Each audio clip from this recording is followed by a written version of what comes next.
ଭୁବନ ଗ୍ରାମରେ ସିଦ୍ଧାନ୍ତ ଓ ରଚନା ନାମକ ସ୍ୱାମୀ ସ୍ତ୍ରୀ ରହୁଥିଲେ। ତାଙ୍କର ଗୋଟେ ପୁଅ ଥିଲା ଯାହାର ନାଁ ଅନୁଭବ ଥିଲା। ଅନୁଭବ ଗୋଟେ ବଡ଼ କମ୍ପାନୀରେ କାମ କରୁଥିଲା। କିଛି ଦିନ ପରେ ଅନୁଭବର ବାହାଘର ମେଘା ନାମକ ଝିଅ ସହ ହେଇଗଲା।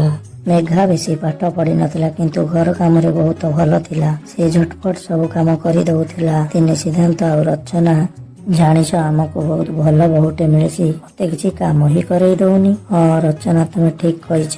ମୋ ଅନୁଭବର ଭାଗ୍ୟ ବଦଳିଗଲା। ହଉ ଏବେ ଯା ମୋ ପାଇଁ ଗୋଟେ କପ୍ ଚା ଆଣିବ। ହଉ ଯାଉଛି। ରଚନା ତାପରେ ଚା ବନେଇବା ପାଇଁ କିଚେନକୁ ଗଲା। ଆଉ ସେଇ ସମୟରେ ମେଘା ସେଠାକୁ ଆସିଲା। ଆଉ ମେଘା ତା ଶାଶୁକୁ କହିଲା, ମା ଆପଣଙ୍କୁ କଣ ଦରକାର, ମୁଁ ଚା ବନେଇ ଦଉଛି। ଆରେ ବୋହୂ, ମୁଁ ବନେଇ ଦେବି। ଠିକ ଅଛି ମା, ତାହେଲେ ମୁଁ ଯାଉଛି ଘରର ଅନ୍ୟ କାମ କରିବି। ଏତିକି କହି ମେଘା ସେଠାରୁ ଚାଲିଗଲା ଓ ନିଜର ଅନ୍ୟ କାମ କରିବାକୁ ଲାଗିଲା। ଏମିତି ସମୟ ବିତି ଚାଲିଲା ଓ ଅନୁଭବ ଓ ମେଘା ବି ବହୁତ ଖୁସିରେ ରହୁଥିଲେ। କିନ୍ତୁ ଦିନେ ଅନୁଭବ କମ୍ପାନୀରୁ ଘରକୁ ଆସୁଥିବା ସମୟରେ ଗାଡିର ଆକ୍ସିଡେଣ୍ଟ ହେଇଗଲା। ଆଉ ଆକ୍ସିଡେଣ୍ଟରେ ଅନୁଭବର ମୃତ୍ୟୁ ହେଇଗଲା। ଆଉ ଏଇ କଥା ଘରେ ଯେତେବେଳେ ଜାଣିଲେ ସମସ୍ତେ ଜୋରରେ କାନ୍ଦିବାକୁ ଲାଗିଲେ। ଆଉ ସମସ୍ତେ ବହୁତ ଦୁଃଖରେ ରହିବାକୁ ଲାଗିଲେ। ଆଉ କିଛି ଦିନ ପରେ ରଚନା ତା ବୋହୂ ମେଘା ଉପରେ ବହୁତ ଚିଡଚିଡା ହେବାକୁ ଲାଗିଲା। ଯେମିତି ତା ପୁଅର ମୃତ୍ୟୁ ପାଇଁ ତା ବୋହୂ ହିଁ ଦାୟୀ। ଦିନେ ମେଘା ଏକୁଟିଆ ବସି ତା ନିଜ ରୁମରେ କାନ୍ଦୁଥିଲା ଓ ନିଜ ସହିତ କଥା ହଉଥିଲା। ମୋ ଭାଗ୍ୟରେ ହିଁ ଏମିତି ହେବାକୁ ଅଛି। ଏସବୁ ପାଇଁ କଣ ମୁଁ ହିଁ ଦାୟୀ? ଅନୁଭବ, ତୁମେ ମତେ ଛାଡିକି ପଳେଇଲ। ସେ ବହୁତ ଦୁଃଖୀ ହେଇକି କାମ କରୁଥିଲା। ଆଉ ରଚନା ତାର ସବୁବେଳେ ପୁଅର ମୃତ୍ୟୁ ପାଇଁ ମେଘାକୁ ହିଁ ଦାୟୀ ଦଉଥିଲା। ଦିନେ ରଚନା ମେଘାକୁ, ଆଲୋ ଏ ଅଲକ୍ଷଣୀ, ତତେ ଖାଇବା ବନେଇ ଆସୁନି? ଡାଲିଟା ପୋଡ଼ି ଦେଇଛୁ। ନା ମା, ମୁଁ ବାହାରେ କାମ କରୁଥିଲି, ସେତି ଭିତରେ ସେ ଡାଲିଟି ପୋଡ଼ି ଯାଇଛି। ଆଉ ଏମିତି କେବେ ହିଁ ହବନି। ପ୍ରଥମେ ମୋ ପୁଅକୁ ଖାଇଲୁ, ଆଉ ଏବେ ଆମକୁ ହିଁ ଖାଇବୁ।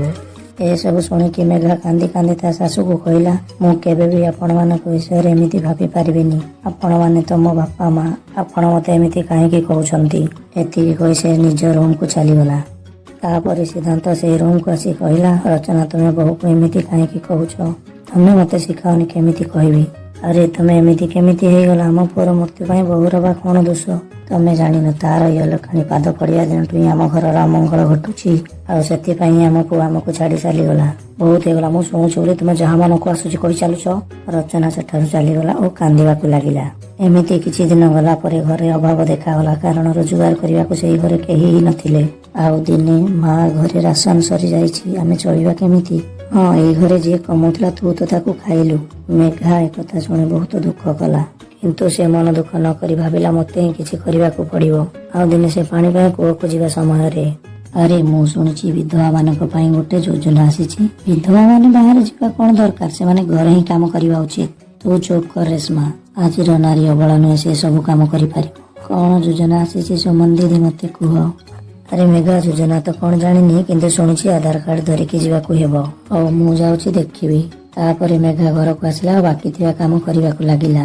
ଆଉ ତାପରେ ତାର ଶ୍ୱଶୁର ସେଠାକୁ ଆସିଲେ। ବହୁ ଗ୍ରାମ ପଞ୍ଚାୟତରେ ଗୋଟେ ଯୋଜନା ଆସିଛି, ମୁଁ ଚାହୁଁଛି ତୁ ଟିକେ ବୁଝ। ହଁ ବାପା, ମୁଁ କାଲି ଯାଇକି ଦେଖିବି।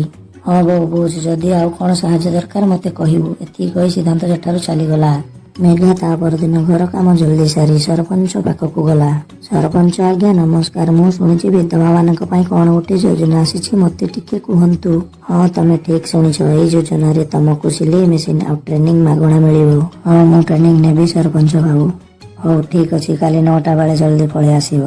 ଆଉ ତା ପରଦିନ ମେଘା ସବୁ କାମ ଜଲ୍ଦି ସାରି କଟକ ଅଭିମୁଖେ ଟ୍ରେନିଂ ସେଣ୍ଟରକୁ ଚାଲିଗଲା। ଆଉ ସେଠାରେ ସେ ବହୁତ ଜଲ୍ଦି କାମ ଶିଖିଗଲା। ଆଉ ତାପରେ ତାକୁ ସିଲେଇ ମେସିନ ଦିଆଗଲା। ମେଘା ବହୁତ ଭଲ ଡ୍ରେସ ସିଲେଇ କରି ଶିଖିଥିବାରୁ ତା ପାଖକୁ ଗାଁର ସବୁ ମହିଳା ମାନେ ଆସିଲେ। ମେଘାର ଭଲ ରୋଜଗାର ମଧ୍ୟ ହେଲା। ଆଉ 1 ମାସ ପରେ ତାର ଯେତେ ପଇସା ରୋଜଗାର ହେଲା, ସେ ତା ଶାଶୁ ଶ୍ୱଶୁରଙ୍କୁ ନେଇକି ଦେଲା।